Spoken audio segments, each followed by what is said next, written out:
For those of you who've been wondering just how much faster the more powerful S-Works drive unit is than the standard Levo drive unit, today we're going to find out in a head-to-head test up that mountain or hill.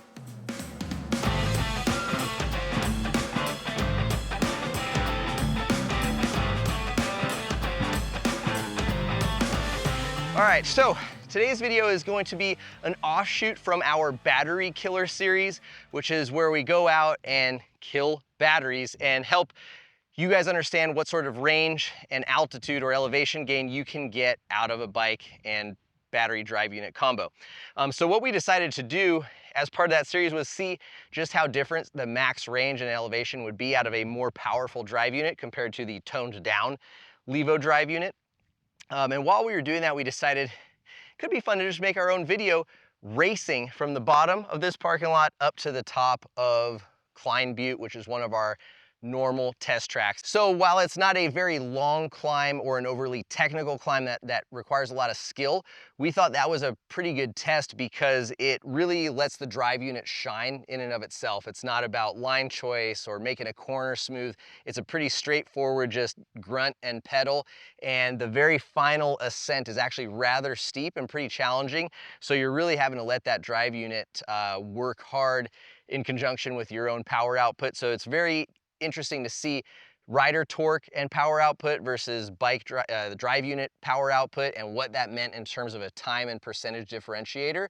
And you can take that number and what it's worth on a shorter climb like this, and of course, you know, extrapolate what that might mean for an hour-long climb or however long your climbs might be on your local terrain. So let's hit the dirt and find out what the numbers are. The S-Works drive unit, as most of you probably are aware, has more power than the non-S-Works drive unit, much to the criticism of a lot of riders, and you know, maybe rightfully so. If Specialized is modeling things from the automotive industry or lots of other industries, you know, there are vehicles or components where you only get maximum horsepower or certain things when you pay for that top tier one. So I don't know. We'll let you guys decide on that one with how you spend your money. So out of the car park, I've been hanging out with Robert too much. Right out of the parking lot's a pretty low grade climb, a couple steep punchy bits, a little bit of false flats and some steep punches. Then we're gonna take a left and go straight up that, which is a very steep pitch, and it's a grind for sure. So although it's a pretty short climb, we're currently 5.5 minutes into it from the parking lot. I suspect that'll be a pretty decent time on a pretty steep hill that will give you guys an idea on exactly what flat out power looks like. Now obviously this is a fire road. It's not very technical. There's not really a lot of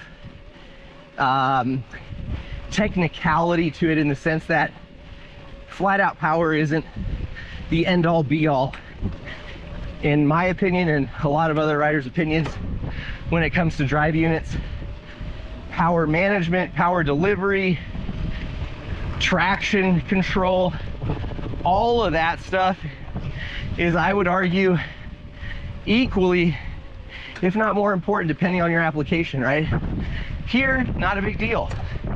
Some higher consequence areas, you know, cliffside single track with big rocky ledges and steep, you know, cliffs, you're really gonna wanna have a drive unit that maybe isn't the flat out most powerful, but is very controllable and does what you want to do predictably.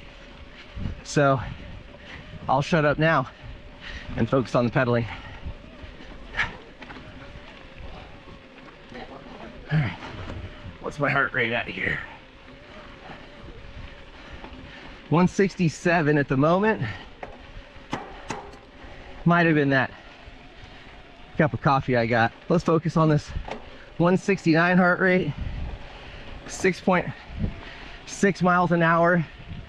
This is honestly, pardon my drivetrain, folks. That's pretty bad. Embarrassing. But I'm averaging pretty high speed here. This is crazy. I've climbed this a lot of times, and I'd say other than the Amflow, don't think I've ever gone up this fast. 172. Keep grinding there, folks. Oh boy, it is dry and loose. Okay, almost to the top of this first climb.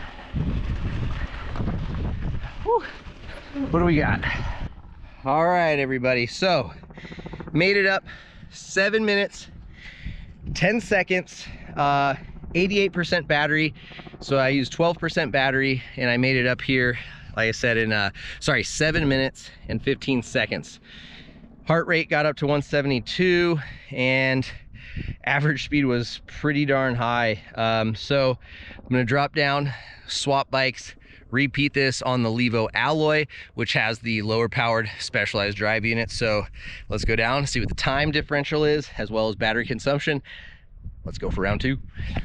All right, so something I'd like to talk about right now as I'm going over these rocks and seated down is we have same tire pressure in both bikes, suspension set up to be as close to the same as possible. This is a 36, whereas the S-Works has a 38, but rear shock setup's identical, and we've got the fork feeling as close as we can. The seated comfort difference is quite notable, and I'm going to attribute most of that to the tires. I know a lot of people out there are really in love with the Schwalbe radials, and there's still some people out there who think it's nothing but a gimmick in marketing. What I can say is these gravity casing specialized tires at the same pressure as the Schwalbe radials, what a difference. The comfort, the conformity, the lack of bounce and deflection out of the radials really is something to behold. It's pretty cool. Next up, I guess I have to assume that 38 fork is notably better than this a little bit more affordable grip fork, and I can feel it specifically in the front. But yeah, I'd say the tires are a really big differentiator. So I'm gonna save my breath and get ready for the final steep push here. I'm currently at 172, which is what I was at just before the summit on my last lap. Is that because this is my second lap and my body temperature's already elevated? My heart rate was already slightly higher starting this lap than the last? I don't know. Or is it because I'm having to work a little harder because of the drive unit? I don't know. But I will keep making my way up the hill and let you guys know at the top. 8.8. Let's get this back here to speed.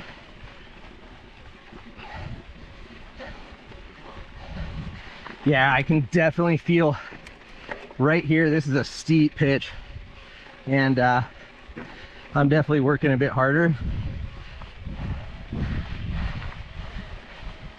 Not that there's anything wrong with that, everybody, but I'm just trying to answer your questions as to is it noticeable or not.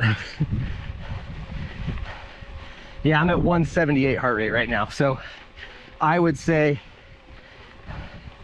that's a pretty significant difference. 184 watts, 229 watts.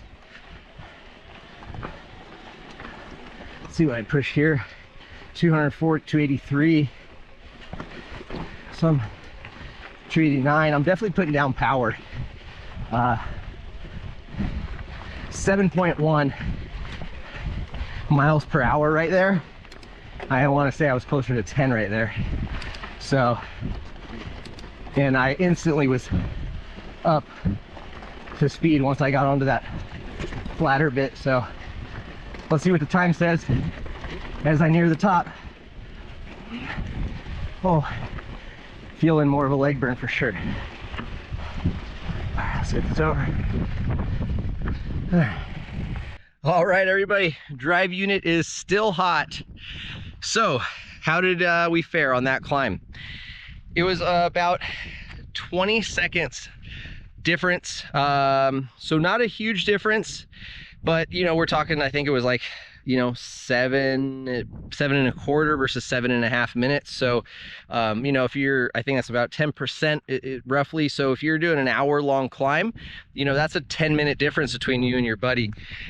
What does that mean for battery consumption? I was actually quite surprised. I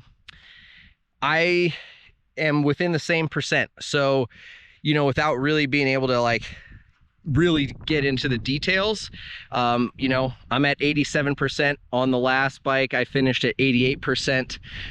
So yeah, I would say that's pretty darn close. My physical exertion was notably higher on the Levo Alloy. Bike's a bit heavier. Also the drive unit's a little less powerful. Also, it's my second lap. At the same time, the S-Works consumes more battery, I would imagine, because it takes more power. So needless to say, I guess they're both pretty close. Let's keep going. Now you know the results of the timed climb. Let's get back to the battery killer episode. So let's see how much farther we can ride these things and if that spread grows as the miles increase.